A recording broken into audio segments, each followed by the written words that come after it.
দর্শক স্বাগত জানাচ্ছি আনন্দযোগের বিশেষ আয়োজনে। আপনাদের সঙ্গে আছি আমি জান্নাতুল দোলনা। আজকে আমরা ভীষণভাবে সৌভাগ্যবান, কেননা আজকে আমরা এমন একজনকে আমাদের মাঝে পেয়েছি যিনি প্রজন্মের পর প্রজন্ম তার কণ্ঠের জাদুতে আমাদের মুগ্ধ করে যাচ্ছেন। তিনি আর কেউ নন, তিনি কিংবদন্তি সঙ্গীত শিল্পী, 21 পদকপ্রাপ্ত তিনি খুরশিদ আলম। স্যার, আপনাকে অনেক অনেক স্বাগত জানাচ্ছি, শুভেচ্ছা জানাচ্ছি।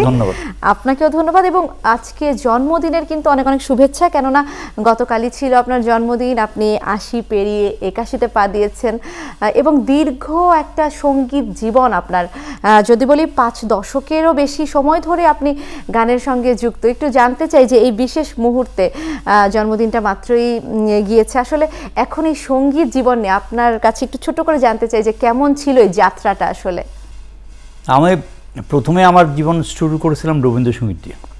আমার জীবনে কিন্তু প্রথমে রবীন্দ্রসঙ্গীত আমার ছিল এবং তখন আমি যখন স্কুলে পড়তাম তো তখন যেটা ছিল যে প্রত্যেক স্কুলে একজন শিক্ষক ছিলেন যিনি গান শেখাবেন, একজন শিক্ষক ছিলেন যিনি ধর্ম শেখাবেন। সেটা ইসলাম ধর্ম হতে পারে,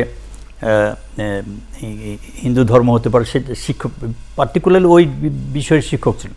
তা আমি রবীন্দ্রসঙ্গীত শিখতাম। আমার স্কুলের শিক্ষক ছিলেন শেখ আবুল ফজল স্যার। আর এই গান গাওয়ার পিছনে যিনি সবচেয়ে আমাকে বেশি উৎসাহিত করেছেন আমার চাচা ডাক্তার আবু হাজর সাজুর রহমান। উনি ডেন্টাল কলেজের প্রিন্সিপাল ছিলেন এবং ওনার খুব শখ ছিল যে উনিও গান গাইবেন। তো আমার দাদা এটা পছন্দ করতাম। দাদা মানে বাবা। আমার বাবারা 4 ভাই, আমার বাবা বড়, তারপরে এক চাচা, তারপরে সে চাচা ডেন্টাল কলেজের প্রিন্সিপাল ছিলেন। উনি খুব শখ ছিলেন ওনার রবীন্দ্রসঙ্গীত গাইবেন। আমার দাদা এটা পছন্দ করতেন। তা আমার চাচা যখন মেডিকেলে পড়তো তখন তাদের একটা গোষ্ঠী ছিল মেডিকেল কলেজ বেস, ঢাকা শিল্পী সংঘ। এখন আরমানটোলাতে স্কুল আছে আনন্দময়ী গার্লস হাই স্কুল, এটা কোনো এক টাইমে এটা জমিদার বাড়ি ছিল আর কি। তো ওইটার নাম ছিল রয় হাউস। রয় হাউসে তখন আমার চাচারা যারা মেডিকেল কলেজে পড়তেন সেখানে কেউ রবীন্দ্রসঙ্গীত, কেউ নজরুল সঙ্গীত, কেউ নৃত্য, এগুলি নিয়ে করতেন। ওই চাচার সঙ্গে আমি শিখতাম। তারপর আস্তে আস্তে তখন বেজার কেন্দ্র ছিল নাজিমউদ্দিন রোডে, এখন যেটা বোরহানুদ্দিন কলেজ। ওইখানে একটা অনুষ্ঠান হতো যেটা এখন হওয়া উচিত বলে আমি মনে করি। রিমোট এরিয়াতে সেটা নীলফামারী হতে পারে, ডোমার হতে পারে, ভোলা হতে পারে, কিংবা কক্সবাজার হতে পারে। রিমোটে অনেক ভালো ভালো প্রতিভা লুকিয়ে আছে। সেটা খেলাধুলায় হতে পারে, সঙ্গীতে হতে পারে, অভিনয় হতে। আমরা সব কিছু করি ঢাকার থেকে। তখন যেটা করতো বিভিন্ন মফস্বল স্কুল থেকে যারা ভালো রবীন্দ্রসঙ্গীত গাইতেন, যারা ভালো নজরুল সঙ্গীত গাইতেন, ভালো কবিতা আবৃত্তি করতে পারতেন কিংবা ভালো অভিনয় করতেন, তাদের একটা মানে সংস্কৃতির সঙ্গে যারা যুক্ত ছিলেন একটা 45 মিনিটের একটা 45 মিনিট একটা চাং ছিল।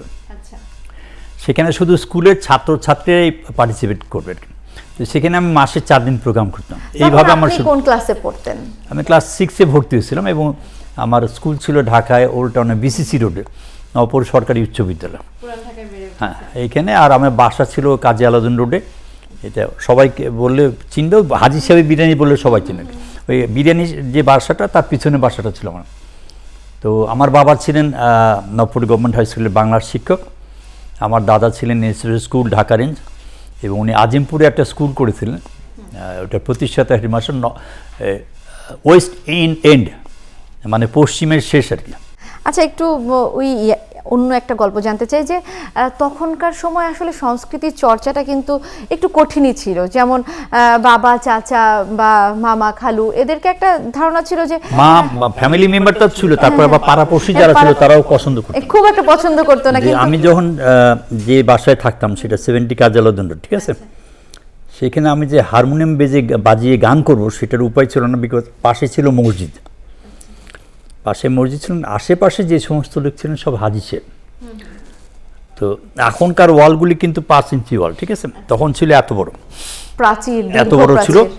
একটা জায়গায় প্রত্যেক বাড়িতে ছিল ওই প্রদীপ দেওয়ার জায়গা, হিন্দুদের একটা প্রদীপ দেওয়ার জায়গা ছিল। আমি ওই গলাটা ভিতরে ঢুকে দিতাম যাতে চিৎকার করলে যেন সাউন্ড বাইরে না আসে। এইভাবে আমি প্র্যাকটিস করেছিলাম।